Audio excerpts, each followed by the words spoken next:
Welcome to Talking with Tech. I'm your host, Rachel Madel, joined as always by Chris Bouguet. Hey, Chris. How's it going, Rachel? I'm super excited to record today. What do you got for me? Okay, so in the history of technology, sometimes there is monumental leaps forward. And today I want to share one with you. So let me give you a quick example. I think we can all agree that when the iPad came out, it was sort of a game changer for tablet technology and how we interface with things. The iPhone also, you could put into that realm too, similar devices, but things shifted in the thought process and in humankind. Would you agree? Yes, I feel like those were game changers for a variety of different things and people and industries. Yeah, I mean, across the globe, I would say, different parts certainly are affected differently. But, and of course, in AAC and in learning, the iPad and the iOS in general, but the iPad was very influential as a tool for helping people learn. Yes, definitely. And so funny, I remember when the first iPad came out, I was like, ooh, I was, of course, an early adopter because I've always loved technology. And I remember thinking like, wow, this is going to be a game changer for our field and what we do. So, other things maybe falling into that realm are voice assistants like Alexa, right? Could be another thing that has really maybe changed, maybe not as powerful as some people thought it was going to be, or it's not as powerful yet. But, be able to talk to your technology and it do things for you, certainly a game changer, yeah? Yes, absolutely. I use Siri all the time. All the time, right? Talking to your technology is just a thing. So I feel like we're on the cusp of another one. I mean, there's other things too that maybe haven't panned out. So maybe what I'm about to predict here won't actually come to fruition. So for instance, I'm not sure virtual reality is, it's been around for a while, but I'm not sure that it has blossomed into the thing. I think it will maybe eventually, but it wasn't like, oh, we came up with the Oculus came out and now everything is shifted everywhere for everybody and we're all wearing Oculuses, where like the iPhone or, mobile phones, everyone has one in their pocket or most people do. Fair? Yep, fair. All right, so here we go. Here's what I'm leading up to. Have you heard of ChatGPT? Absolutely not. No, tell me what it is, Chris. Well, it's weird how our algorithms work because as soon as I started investigating ChatGPT and heard of it, now it's like everything that comes up in my TikTok and Instagram and all the algorithms are like, well, Chris. So I start to get, and I think a lot of people maybe fall into this trap. Oh, well, everyone must have heard about this because I see it all the time in my newsfeed, but that newsfeed is customized to me, right? Not you. So, and others. So, like the algorithm's like, well, Chris must want to learn more about ChatGPT, and that influences how I think. Like, well, everyone must know about this, but clearly that's not how it works because you haven't heard about it, and we have similar interests for the most part. That's true. I'm surprised I haven't heard about it if you've heard about it, but I'm excited to learn about it. Okay, so what ChatGPT is probably I'll keep the hyperbole away. I'm just going to show it to you and let you maybe, because it'll be your first reaction to it, see what you think about it. But what it is, ChatGPT is artificial intelligence. Now, I have a little bit of in thinking about that term, artificial intelligence, I think I'm clearly a novice when it comes to it. I know that there's lots of people that do a lot of research and have a lot of talk a lot about what is artificial intelligence. But generally what it is a sort of a natural language processing computer program that learns and has taken this large language sample and you can communicate with it and it can generate things for you in what I find is a very amazing way. I mean, an amazing way. So we'll see if you have the same reaction as I do, and we'll do it live here on the podcast since you haven't seen it before. Sound fair? I'm excited. Okay, cool. what ChatGPT stands for, like what's the G and what's the P and the T. Chat stands for chat, right? Like we all have the experience of contacting some sort of, or back in the day, calling someplace and getting an automated message, and hit 1 if you want, hit 2, right? Some sort of tree that elevated to where you're typing in questions when you're calling some sort of service and asking questions and they're responding, but it's not really a person, it's a chat bot, right? That sort of thing. Well, this is like that amplified by 1,000. So that's what the chat is. The GPT, G, now this is why it's interesting and why we should be talking about this on this podcast, is for generative, right? How often are you and I and all of our guests talking about generative language, right? Being able to create language without having it pre-scripted, just kind of off, it's coming up from your own intelligence, your own brain, right? So generative, it's generative.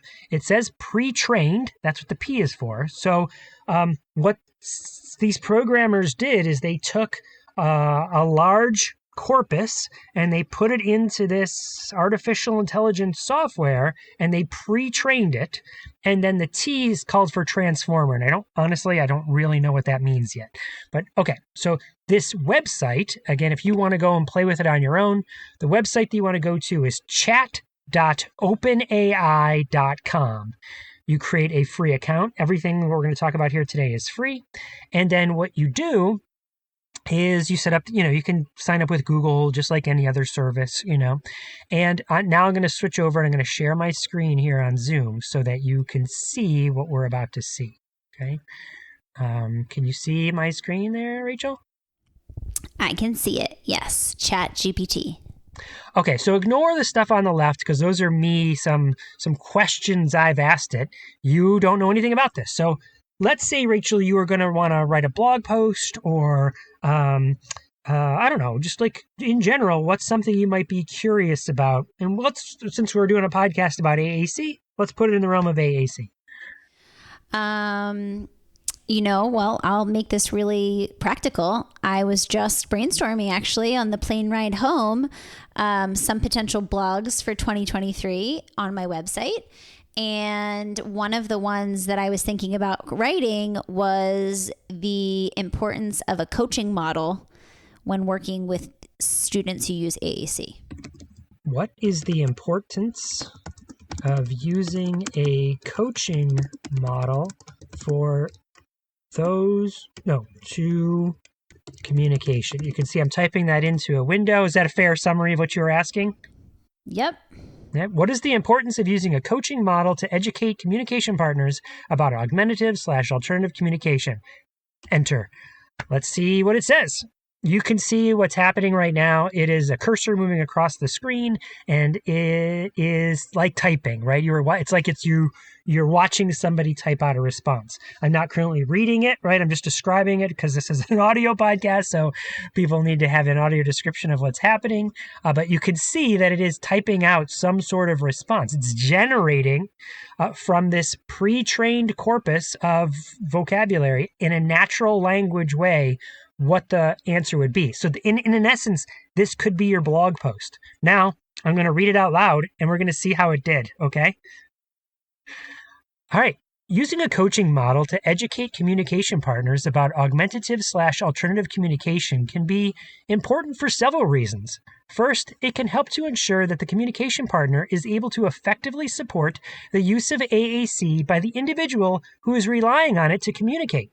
This can involve teaching the communication partner about the specific AAC system being used, as well as strategies for how to effectively use and support the use of AAC in various communication contexts.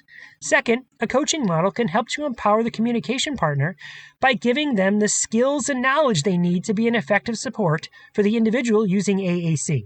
This can help to build communication partners' confidence and competence in using AAC, which can in turn help to increase the individual's participation and success in communication. Finally, a coaching model can help to foster a collaborative relationship between the individual using AAC and their communication partner. By working together to learn about and use AAC effectively, the communication partner can become a more integral and valued member of the individual's communication team. I'm in shock right now. Wild, right? Tell me that's not wild. That's crazy. I mean, here's the great thing is like, I think that we could definitely use this as a really good foundation and then go in and add more specific things, right? But this like standalone that's amazing.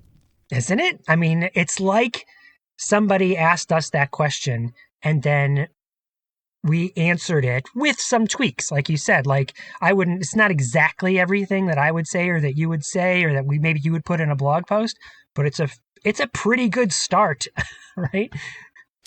Yeah. You know what's funny, Chris, is literally this morning I was scrolling on either TikTok or Instagram, and I oftentimes will come across people who are talking about how to use tools like Instagram and Canva and all these things, right?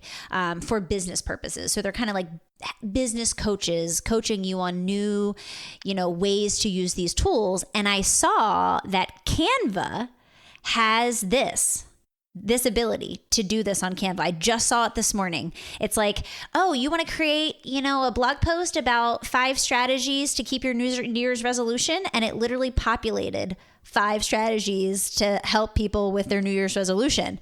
And I was like, oh my gosh. And I liked it. I bookmarked it, and I'm going to share it with my team. So that's what this is, right? That's what that was.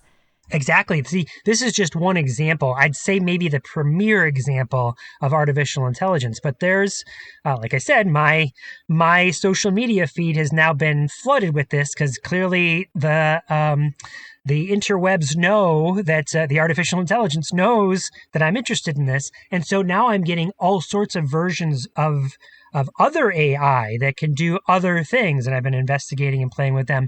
And of course, we've had this in it. If you've been a Patreon member, we've talked about AI on our Patreon and given some examples of how you can create images using AI, and there's some examples there. But yeah, I think this is just one. Your Canva is another one, and we're going to continue to see more.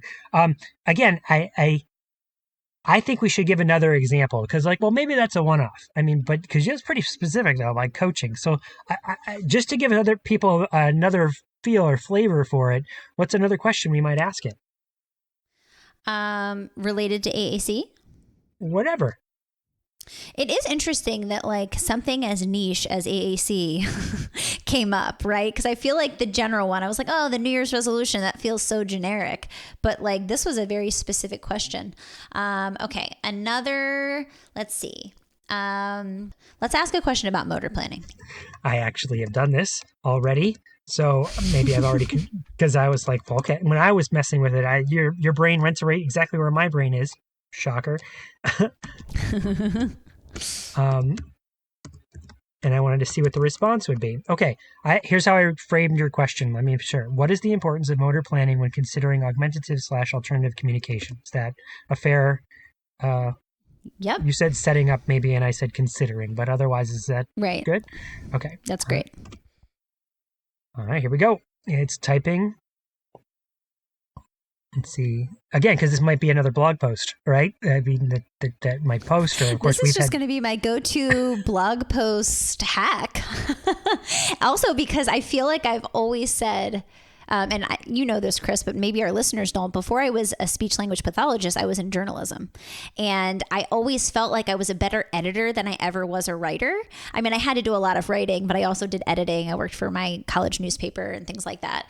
But it was always so much easier when I had something already to look at to go in and change it versus just coming up with something to begin with was always the hardest part for me. So I feel like this takes off the hard work out of it, and I can go in and easily edit and change and revise. Exactly. There's other implications there that I want to talk about. But let me read the results because they finished just in those few seconds that you were talking about your journalism background. Okay, here it is. You ready? Motor planning is Motor planning is an important consideration when using augmentative alternative communication because it refers to the ability to plan and execute the movements needed to communicate effectively. For individuals who use AAC, this may involve selecting and activating the appropriate symbols or words on a communication device or producing spoken words or gestures. Problems with motor planning can make it difficult for individuals to use AAC effectively, as they may struggle to generate and execute the necessary movements to communicate their needs and wants. This can lead to frustration and a decrease in the individual's ability to participate in communication. In order to support the effective use of AAC, it's important to consider the individual's motor planning abilities and provide appropriate supports as needed. This may include providing additional time for the individual to initiate and complete communication, breaking down messages into smaller steps or chunks, and providing physical or verbal prompts to support the production of specific movements or words. By addressing issues with motor planning, it may be possible to improve the individual's ability to use AAC effectively and participate more fully in communication. Less, I mean, my mind's again, blown right now. Pretty amazing as a start. I think, again, you and I, who have talked about and have some experience with what we say about motor planning, good start, not perfect, but wow, as a precursor to, I don't know anything about motor planning, this gets you on the green, right? We could tap it into the hole. Yep. That's amazing. So you had mentioned how, like, okay, rather than generating some sort of essay or some sort of thing, I could plug my question in here as a researcher, as a journalist, and then I could edit it, right? Just like if you were going to write these blog posts that you were talking about that you were brainstorming on the flight back, maybe you'd start here and edit it, right? Well, this is what some educators, and now I think it'll continue to spread like wildfire across the globe, is, well, if students can do this and they take any essay prompt and they plop it into here, how do I know that they're just not copying and pasting it into the response? So that, is it really ChatGPT or some other AI that is creating the essay or generating it? Or is it their own generative thoughts, right? And so I think there is already a little bit of a rush to block. Well, let's block this from students so they can't access it at school, which I'm going to come out and say is, again, really the wrong strategy here, right? I mean, it's not going away. AI is going to get more powerful and better. We have to teach kids how to use it. So what can we say to say, okay, let's write what's a question that could be asked that students couldn't answer using ChatGPT? Or if ChatGPT can answer their question then and use it as an essay, can they start it and then tweak it from there, like you just suggested you might do with your journalism background? Yeah, and I think that, like, to your point, we can't run away from technology, right? We have to embrace it because it's coming and it's here.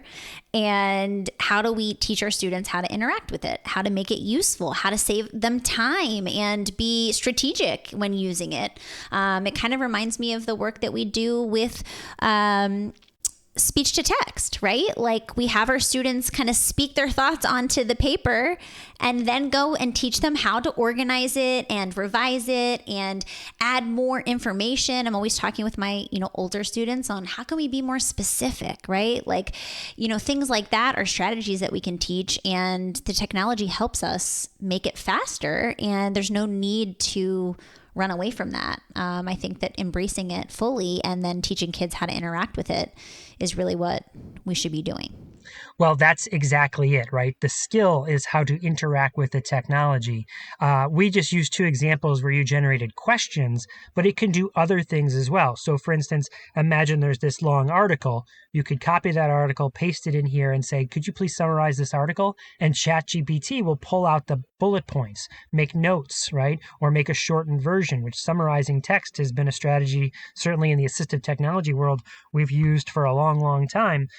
Taking notes, this can help you with note taking. And that's just scratching the surface of what it can do. So really, I think what your point is, and I think it's well made, is that we can't run away from these things. We have to help the next generation use these things in an effective manner.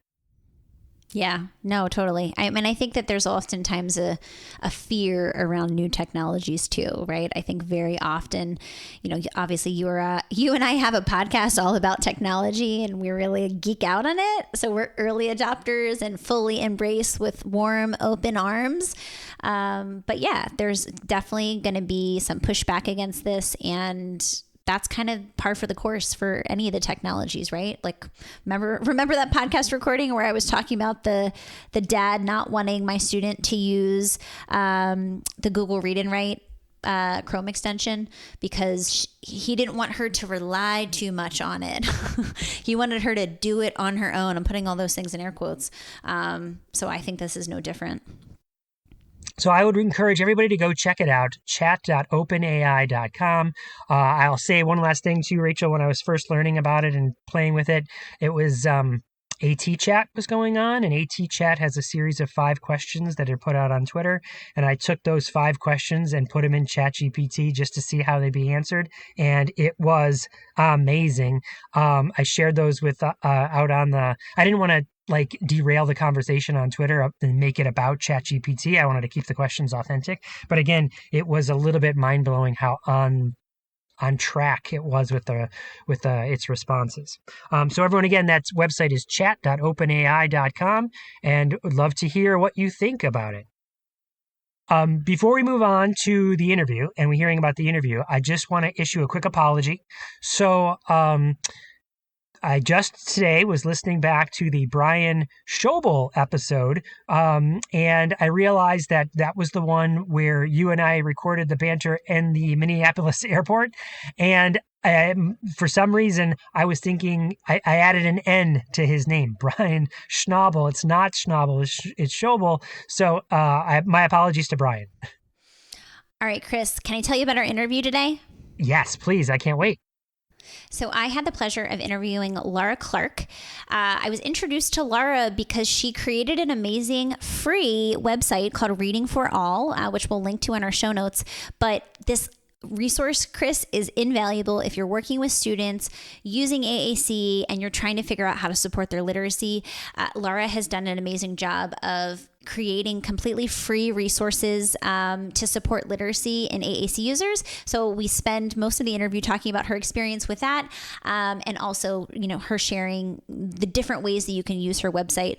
I constantly am sending this website to teams that I'm on to help support their ability to, work with students using a comprehensive literacy approach. And I'm really excited to share the interview that I did with her today.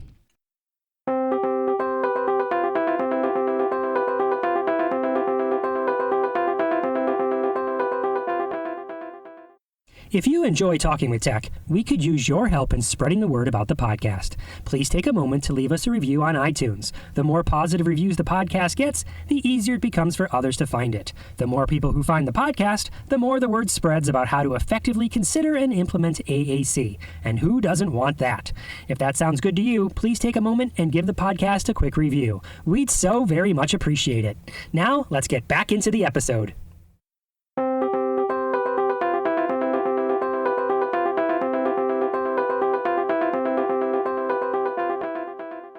Welcome to Talking with Tech. I'm your host, Rachel Meadle, joined today by Laura Clarke. Laura, I'm so excited to have you here.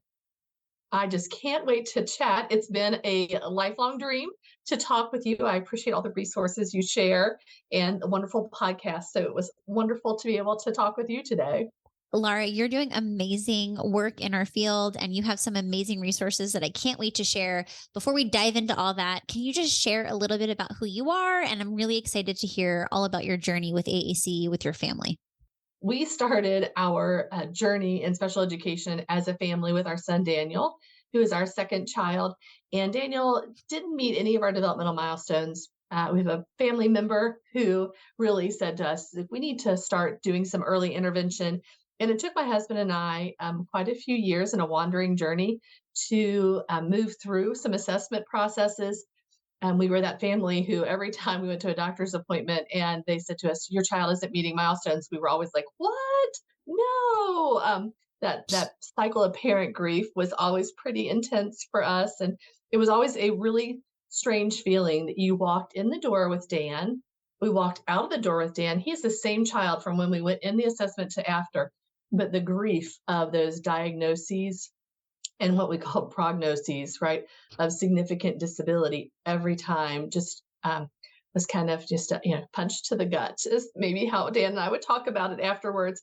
It took us a long time to really journey through the best supports we could provide for Dan. And as we moved through preschool and early intervention, we really struggled as a family with how do we send our very small child who is nonverbal at that time and needed a ton of supports for all of his activities of daily living. Dan runs like a gazelle. He has speed that no one can usually catch. So we had a lot of concerns about eloping and just lots of parent fears.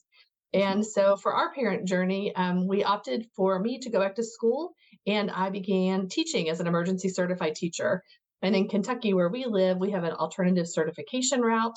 So I got my teaching certification and taught elementary special education for students with mild to moderate disabilities. I kind of kept going and kept learning more and more to try and support our students, but also to support Dan. And so I ended up with my mild to moderate certification, my moderate to severe certification, early childhood, and then decided I loved learning so much and there was more to know in the field. I got my doctorate in special education at the University of Cincinnati. And I started teaching and doing some faculty work.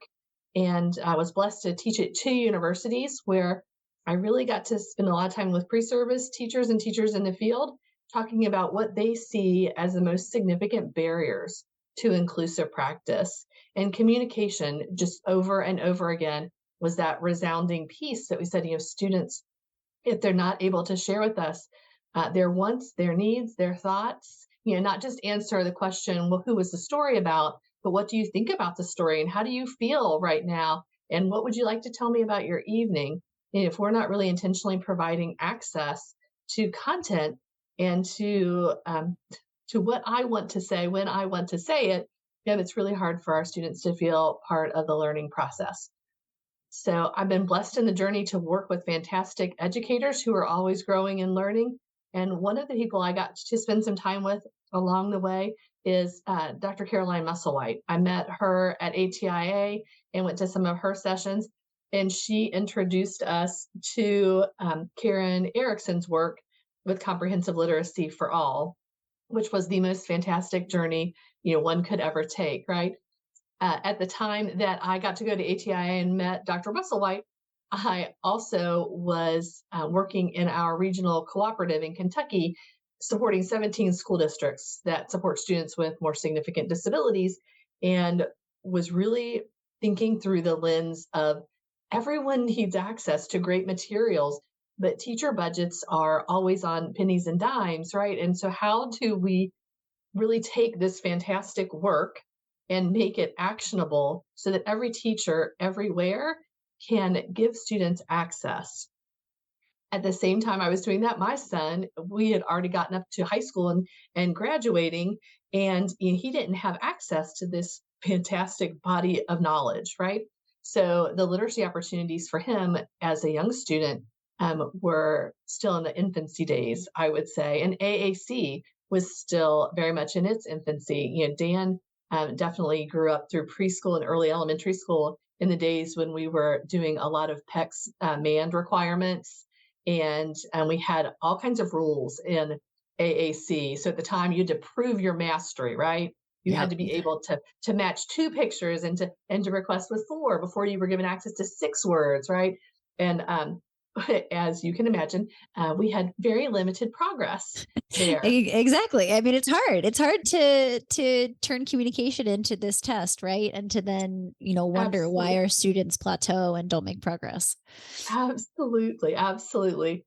So we, as Dan got into that older teenage years, I think most of us hopefully are at that attitude. It's never too late to start, right? Never to start anything. Yeah, AAC to start for sure. anything. You're right. To start AAC, to start teaching literacy, it is never too late. And I think that that's just a very common misconception is that well, we've already passed those days. And it's there's no reason that we can't start supporting, individuals with disabilities and teaching these things, regardless of their age.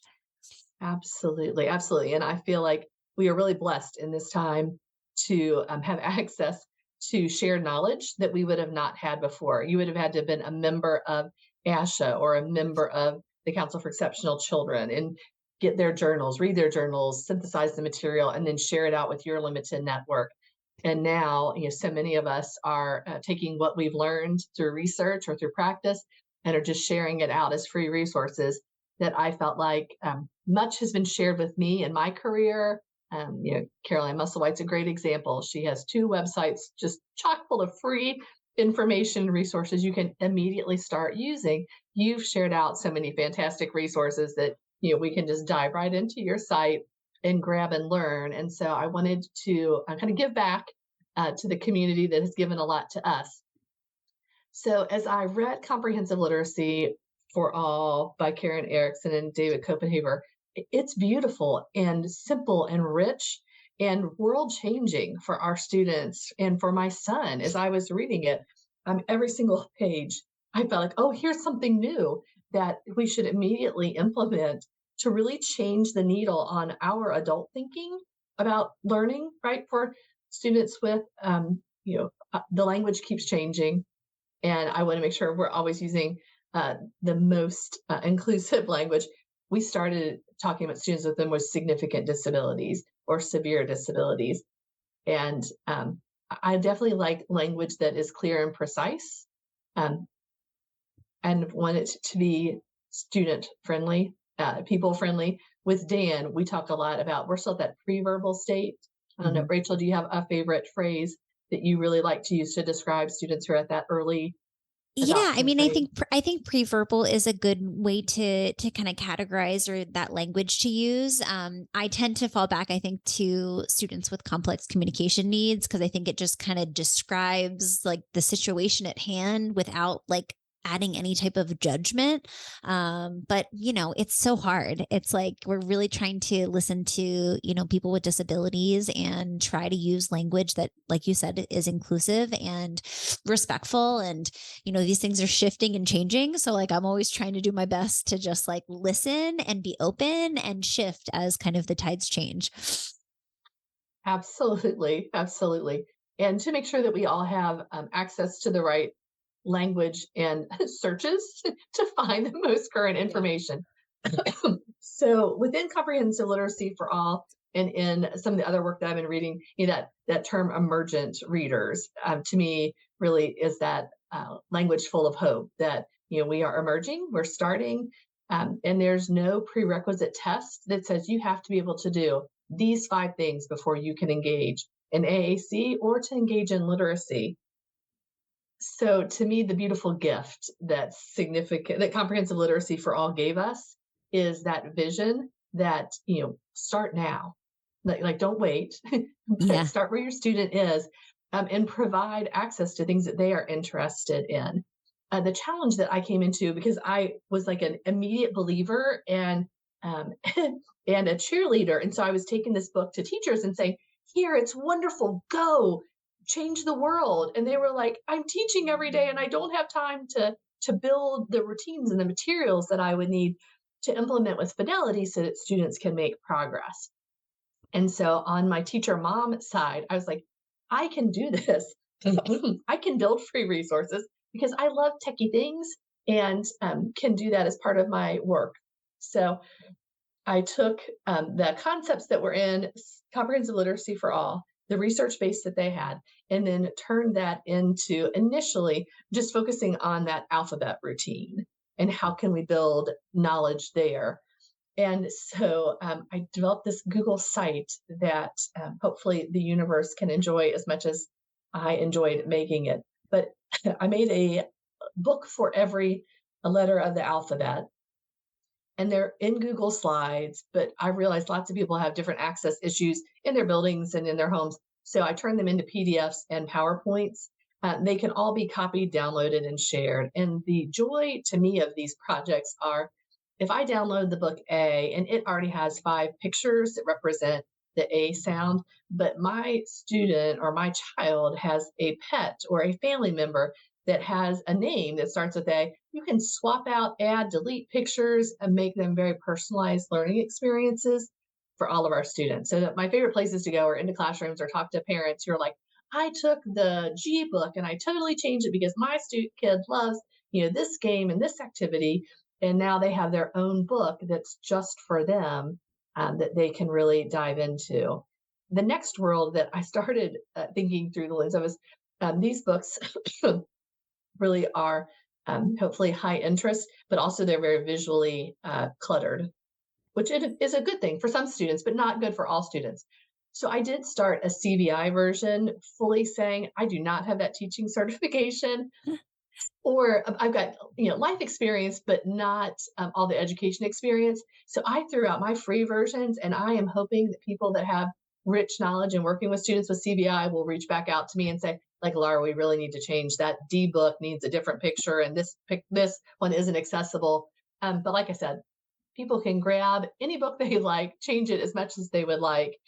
I also tried to provide everybody with just the foundations for, hey, if you want to make your own, here's a template, here are the steps. And I also aligned the free handout that Erickson and Copenhaver shared on in the book that's on Brooks Publishing's website, that aligns like where did this information come from? Where's the letter a day? Instructional routine, what's that research base? So that if teachers have the ability to implement with fidelity, they can. The beauty of the research to me is it's 10 minutes a day. Yeah. 10 minutes a day is doable, right? Yeah. Yeah. And 90 minutes, 90 minutes it's sometimes isn't, but 10 two is, two I can do.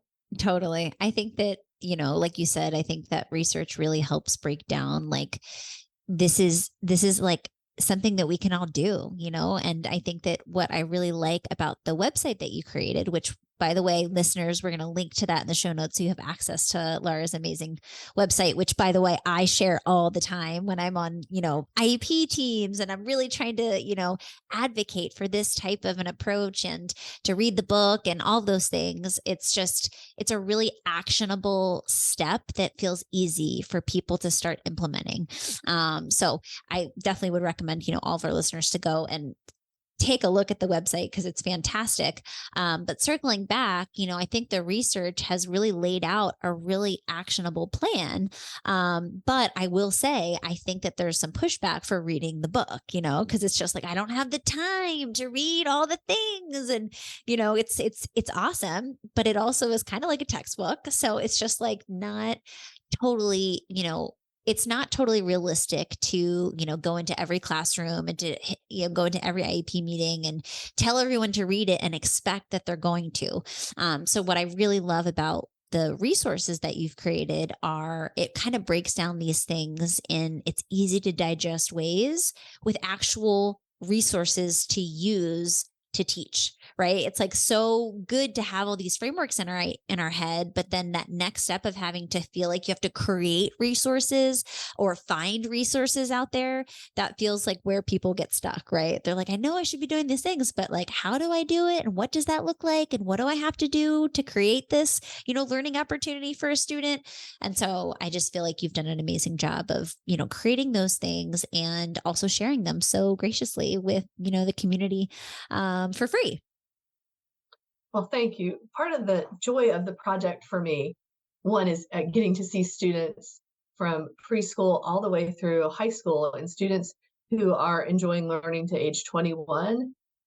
The books work for everyone. They're not designed to be just a preschool, just for high school, and definitely for our students who are 14 and up. And we're looking at those job ready, life ready skills, being able to take the books and say, okay, for the letter W, I'm going to go in and I'm going to add a washing machine that looks like the washing machine that's in our classroom or the washing machine that's at their home, so that my student has that direct frame and that direct reference.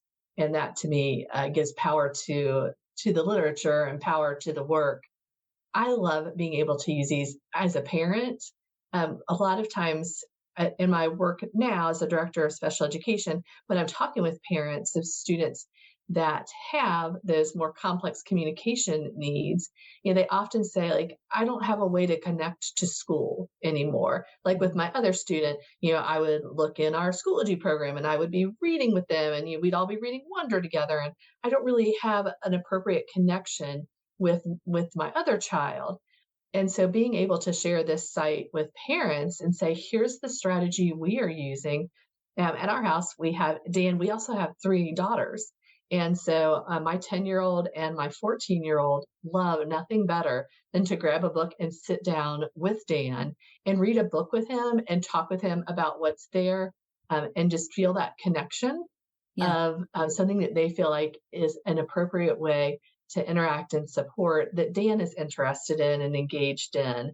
To them, it doesn't feel artificial or like they're trying to force an engagement on him because we've modified the books to be things that Dan really likes. And so, Dan gets a choice of books, and then we read together, and then we model AAC with him to really support and talk through.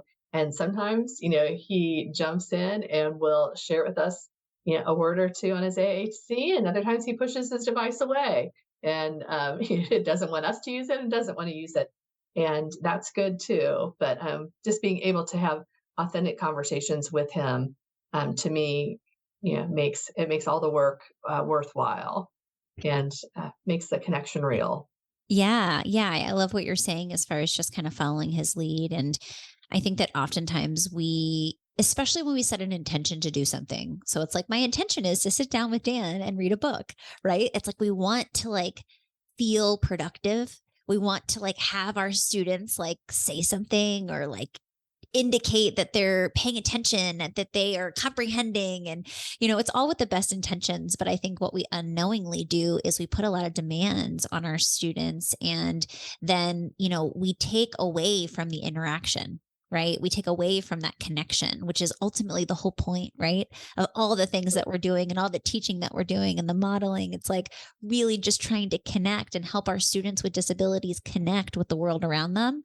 And I think we kind of lose sight of that sometimes, especially as educators, but even as parents. I do a lot of parent coaching in my practice, and it's like I'll watch these videos and I'm like, but see, like he went right and like you stayed left, and it's just like really remembering the whole point of this is to like have a great connection and an interaction with, a student. Yes. One of my favorite times with AAC and one of our books was reading with a student, and we were reading a book, and I was like, oh, she's going to love this one because she loves all kinds of characters. And we were doing the L book, and I embedded a bunch of characters that she likes in the book. Yeah. And I was very excited about the lesson. I couldn't wait. So we're reading through the book, and I am modeling on the AAC, oh, look at this. I just love this. And there's a lot of the color red because she really likes the color red. I see that. She pushed my hand out of the way and said, watch TV. I was like, well, we're reading this really fun book, and this is so much fun. But the book I created for you, it's so good though, isn't it? Exactly. She clicked again, watch TV. And I said, I hear you're clearly telling me you would rather watch TV than read with me right now. So let's find a show that you want to watch, and we'll watch that for 3 minutes. We set our timer and watched our show. But really trying to reframe our teacher brains and our parent brains from saying, here's my intention to my lesson, my learning target for today, because we want to turn that AAC into but I want you to answer my question. Tell me what color you like, right? And it becomes this quiz opportunity as opposed to you're authentically telling me you're not interested right now and you want something else. And that's our conversation. Yeah. And I think just like I'm always like really interested in thinking about the connections that our students make and really celebrating those. And with that story, it's like you were introducing characters that the student probably was familiar with in a video or a movie or a TV show. And so that connection was an aha moment where it was like, thank you for reminding me that I actually would love to watch that favorite show of mine, And so often we're just like, oh, that's not what we're talking about, or it's not what we're doing right now. But it's like, if you actually go a little bit deeper, sometimes you can see those kind of connections that our students are making. And like I said, you can celebrate those connections. You're able to like see where the student is thinking about things and making those associations. If you go a little bit deeper. Absolutely. Absolutely. It's just always a beautiful opportunity to pause. I like to, and really think through what's the really important part of what we're doing here. Like what are we really trying to get to? And for me, it always is authentic communication and connection to build relationships Yeah. and to help, to help Dan and to help any student I work with be as independent as they possibly can. So trying to force through a series of of protocols often is, while in our minds that was our training, that's what we're supposed to do, is the least authentic thing that I feel like I can do as an No, educator. yeah, absolutely. Kind of speaking to that point and kind of circling back to the literacy piece, especially with emergent literacy, what has been, kind of the biggest challenge that you have seen in kind of the implementation of, the comprehensive literacy for all framework, in your own experience, both with your son, but also just as an educator? I think the first hurdle for me and working with new teachers or teachers who are very experienced but new to that idea of comprehensive literacy, it's exactly what you said. It was like, I know all these things are good, but I don't have an access point or a way to implement. I have these other tools that were provided for me, sometimes at great expense, right? Or I have no resources and I don't know what to do and I don't have time to build a bunch of resources. So I think that my first step, because when I got the book, I was working in a consultant's role, was to develop some quick modules that just said, here are the big five concepts in comprehensive literacy, and tried to give people some quick dive-ins for, like, if you want to work on this section, jump into this activity, try this activity. And teachers said, yeah, that was helpful and I have a better understanding of the big five, but I still don't have the stuff I need to make that happen. And Yep. not everybody has access to some of the rich training that others of us get to take. So I was like, okay, I hear what you're saying and I understand that. So for me, the first dive in was, let's look at that alphabet awareness, because I felt like for a lot of people, they still wanted to live in the land of letter a week. Totally. Right, right, yeah, Yeah. and still really wanted to focus on materials, especially for our older students, that were very elementary based. So Mhm. lots of cartoonish characters of really young children, and they just weren't appropriate tools to take into a middle school or high school. And students were like, "Yeah, no, put that book away. I don't want to engage in that. Like, that's not for me."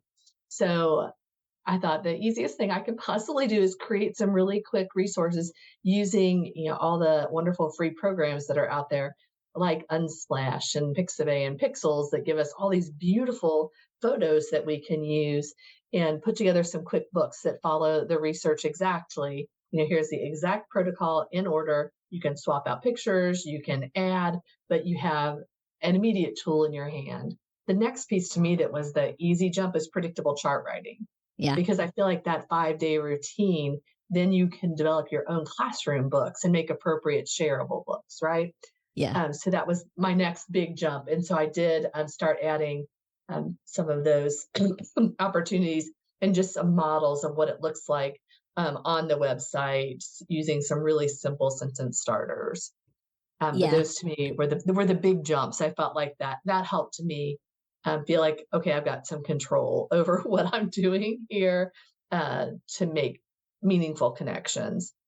Yeah. I feel like with the shared reading, so the five components, if we're looking at from comprehensive literacy for all, was shared reading, self-directed reading, predictable chart writing, alphabet and phonological awareness, and early writing. And I felt like, okay, so if I need, my first start was that alphabet and phonological awareness. Let's make some books. Let's get those in teachers' hands and parents' hands. The next piece I thought was predictable chart writing, because with that, that can kind of lead into our early writing opportunities and Mhm. kind of pair those together. For the shared reading and self-directed reading pieces, I tried to build those into the online modules that I created, and they're actually linked into my site. It'll take you into the NKCES, which is the co-op that I work for. It'll take you into their site, and kind of those are quick tutorials. There were wonderful figures and resources in the book that I kind of recreated so that teachers could grab those and use them in their classroom, but using that evidence-based CARS strategy, some of those bigger pieces that some of us had in our undergraduate or graduate experience. And we're like, oh, yeah, I remember that. But how do we use that with our students who may or may not be choosing to communicate with us about their interest in the book? So that to me is kind of the third tier. I'm like, if I can get my books in hand, start some predictable chart writing, and then dive into those other pieces.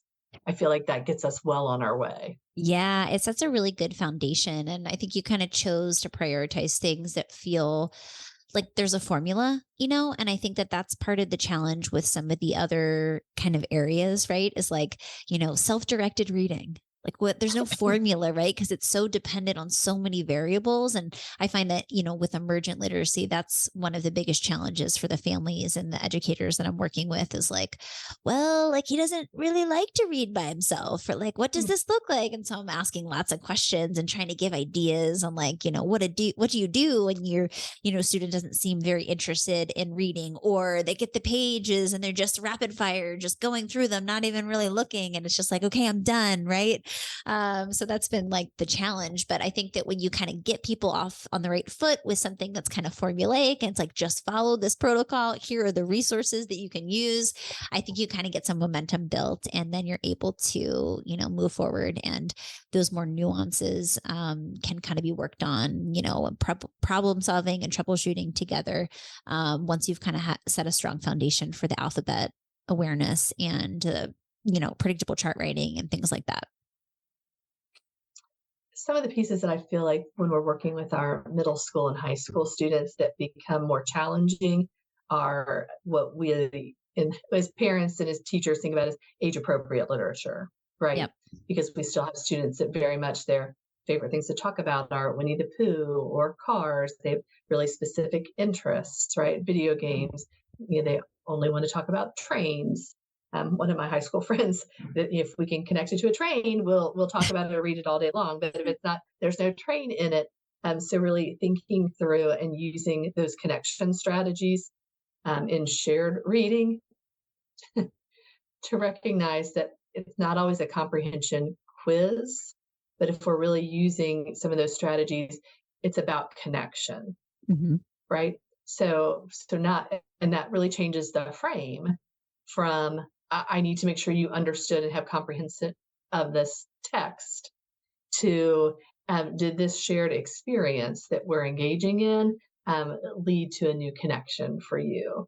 So sometimes that's totally out of the text, and we recognize that if we're working on a fourth grade reading standard, we look at all that text to self, text to the world, right? Like we think through that lens, but somehow when we start working with our students who are those emergent communicators, that suddenly seems to go out the window, and it suddenly becomes the who was there, what were they doing, why were they there? And we lose the piece of just shared enjoyment in the text. Yeah. And yeah, Oh, go which ahead. makes a huge difference. No, it makes a huge difference. So an experience we've had with Dan that I think applies to a lot of our teaching lives and our parent lives. Dan has 3 board books he loves. He has loved them forever. And when he was in preschool and elementary school, we just bought 15 copies of them, right? Because he would wear them out, and we would send them to every school, and we tell them, read these books. If Dan gets agitated, pull one of these books out and start reading. It instantly calms him. It's a soothing routine. But middle school and high school, we're not going to send the train board book anymore, right? So we really had to start parceling out, like, what about that train board book are the pieces that speak to him? And so we figured out a few pieces that speak to him. One is that fine motor, right? It's really hard for him to turn pages, and board books are much easier to turn. So like using cardboard, right? So like really modifying the medium itself. But the other thing we figured out is we did that with some books, and he has absolutely zero interest. We're like, okay, we're missing a connection. But what we figured out is what he actually really loves the best about the board book is the rhythm and rhyme. It's got a lot of really guttural sounds in it, rumble and rhythm, and a lot of ers to it. And it has a beautiful cadence and flow, right? Well, he loves music also. I was like, well, that makes perfect sense. He likes rhythm, he likes rhyme, he likes cadence, he prefers a deeper voice. So we went to the American Poetry Foundation and started pulling poems that were more grade and age appropriate, and just practiced, reading them together as a family to find ones that he seemed to connect with, and then turning those into some books that we could enjoy and explore together. And not so much because we were trying to, move to this poetry, but because that rhythm, that rhyme, that connection was what was important for him as an activity that he would enjoy. So thinking through that lens of like, we want you to find things that are good leisure time activities for you, that are things you'll want to do on your own.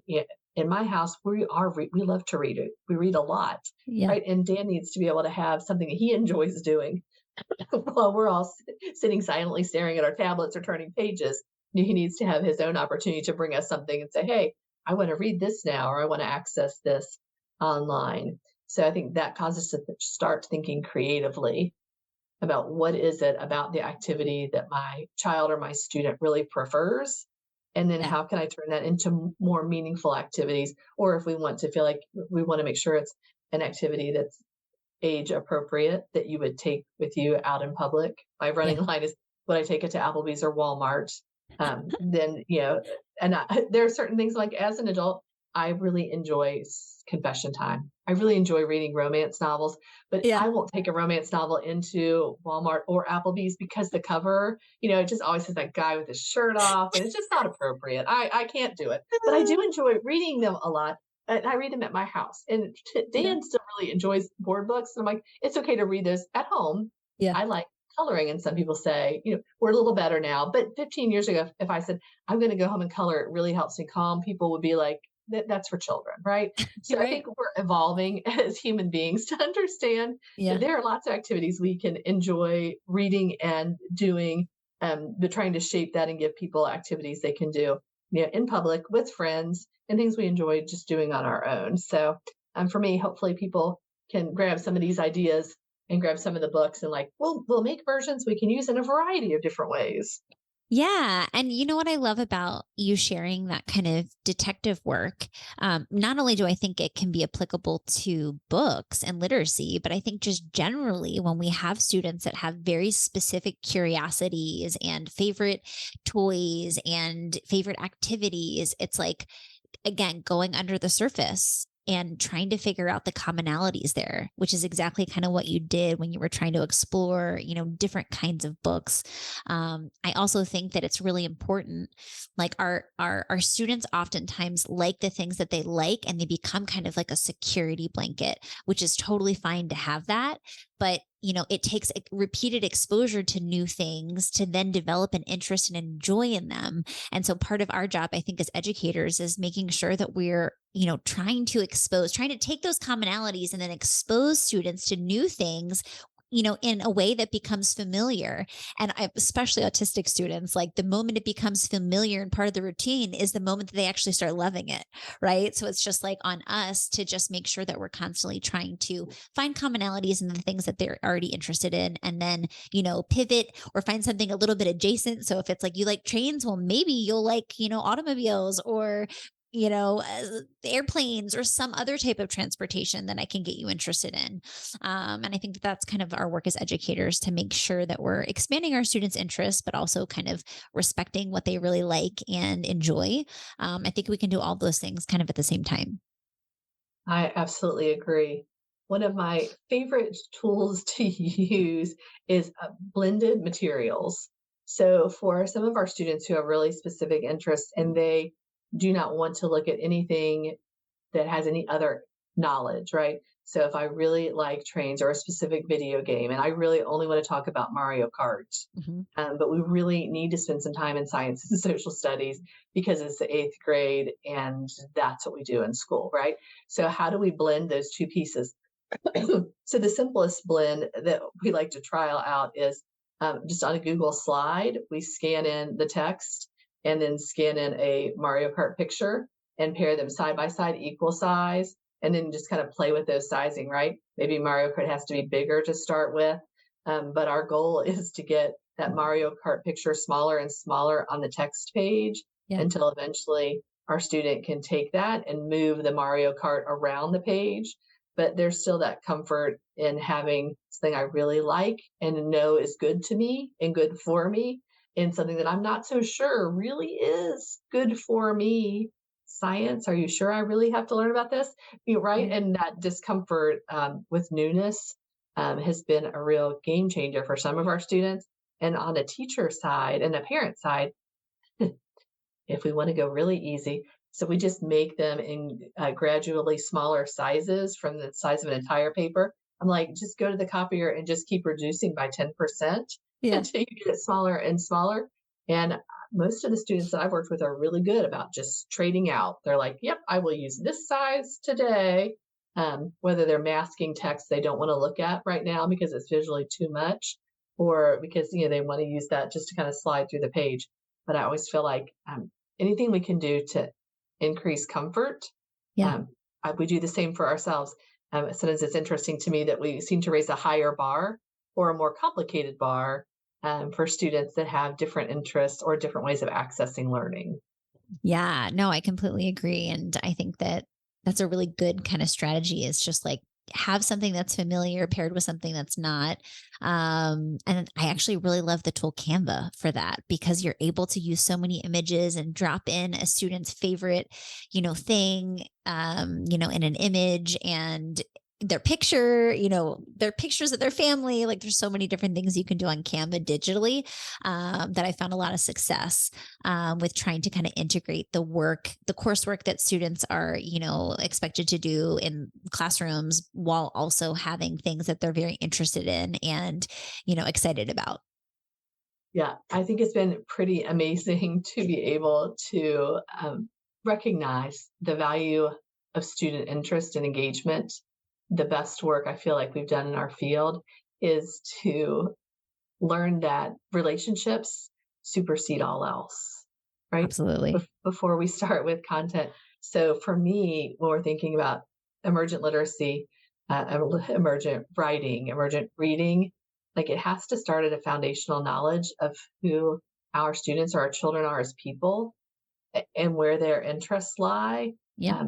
before we dive into like, here's what I want you to learn, right? Here's what I want you to do. That's I find that to often backfire, right? Yeah. But starting at that completely different lens of tell me about you and let me watch and see what you're drawn to, what you love and what you enjoy, and then now let's enjoy those things together, can just be a total game changer for all of our students. And one of my, big takeaways from comprehensive literacy for all was this idea of the independent reading and writing and really that fostering a love for literacy. Because it feels so often like we're kind of just impressing upon, like, you need to learn to read and write, which is Right. true, but like, why? So that you can better access more content about the things that you love. And I think that was just such an aha moment when I was reading the book and something that just has, followed me in my practice because I'm like, how can we get kids excited to learn how to become better readers and writers, based on the things that they're intrinsically motivated by. So that was just like an aha moment for me that just, I think has shaped, the way that I practice. And I do a lot of coaching now for literacy with my clients. And I just think it's such an important thing to take away. One of the most fun things about the books for me, putting them together, every book has a fake text message. And Love like it. to I me, that know. is the most authentic way. And I did a lot with emojis because, again, one of the most authentic ways that most of us communicate this point with each other is through a text message or using a ton of emojis and bitmojis. So I was like, we just need to make that a key part of every book. And just to remind us as adults that like communication needs to be authentic and Yeah. needs to be fun, and it doesn't all have to be so serious. But let's make a bunch of silly fake text messages and send them back and forth to each other. And my hope was, because I gave everybody the link, I'm like, go to I fake text messages and make them for your students and put in student names and pet names and have all kinds of people send text back and forth. If they love all things Mario Kart, Mario can send them a text message every day, Yeah. that you can dive into. So to me, there are so many wonderful fun things. Canva, there's so many free picture sources. It's just sometimes, as a teacher, it's like, where are all these places and how can I pull them all together? Yeah. So with the CVI books, it took me a while to find bubble letters and, kind of playing with all the different formats. Like, can we make them in Word? Can we make them? So I found the Roman letters, which somebody else was like, I found those years ago. I was like, you didn't share. I didn't know. So hopefully people will be able to find few new favorite tools and things they can use between all of our collective free sites. Yeah. I mean, I think that one of the things I appreciate about your site is that it does have the CVI component. There's so many students who have, CVI or just any type of visual impairment, and there's just not a lot of resources out there to make materials accessible. So I very much appreciate that. And it's like one of the, things I definitely call out when I'm working with a student with CVI or any type of visual impairment. And also sometimes students just like those. Like sometimes my student doesn't have a visual impairment, but they're just, for whatever reason, they like those versions better.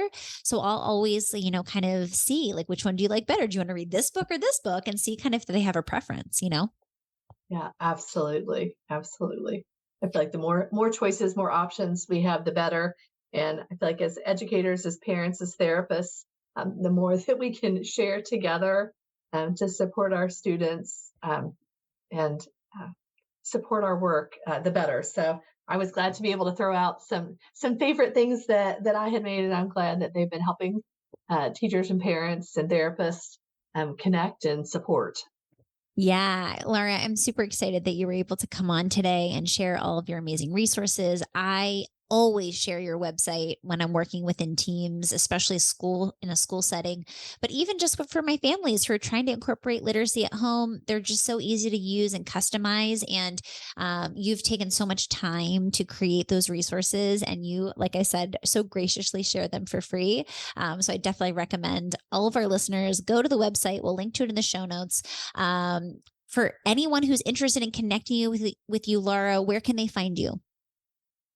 I actually have my email on the website, and they are welcome to reach out to me by email if they are looking for free resources. All of the work that I did making modules all through COVID with the co-op, we shared out just tons and tons of free resources. There's 100 free modules on the NKCES professional learning site, and a good many of them focus on supporting students with AT-AAC communication and students who fall in that low incidence category. So they can find me there on that website. I've got an email, emergingreaderresources@gmail.com. And then Rachel, you're also welcome to share my other Gmail. They all link together into one master email pile. So either way, you can catch me. Amazing. And Well, I also go ahead. No, they can also. I'm on Facebook and also on Instagram. So and Twitter. So if they'd like to follow me there. What's your handle? Do I follow you? Do I follow you on Instagram? I don't know if you do or not. Well, I'm gonna, Laura. I will get my handle. I'm sitting here at work right now, and so I'm like, where is my device that has the right connection? I think I'm just Laura S. Clarke. Let's see. Oh, I'm sorry, I am Laura 12 Clarke. It's funny that you don't know your name. I do the same thing. Isn't that awful? Yes. I found you on Twitter. Oh my gosh. Yay. Instagram. Okay. Yeah. Yes. It's Laura 12 Clarke. We'll link to that in the show notes too. I just became a follower of yours, Laura. I'm really excited. I believe I have followed all your things. So exciting. We'll follow each other. Amazing. Right, yes. Laura, thank you so much for coming on and sharing all your wisdom and experience and all the resources. Super excited to chat with you today, and I appreciate your time. Thanks so much, Rachel. It's great to talk with you today. Amazing. So for Talking with Tech, I'm Rachel Madel, joined by Laura Clarke. Thank you guys so much for listening, and we'll talk to you guys next week.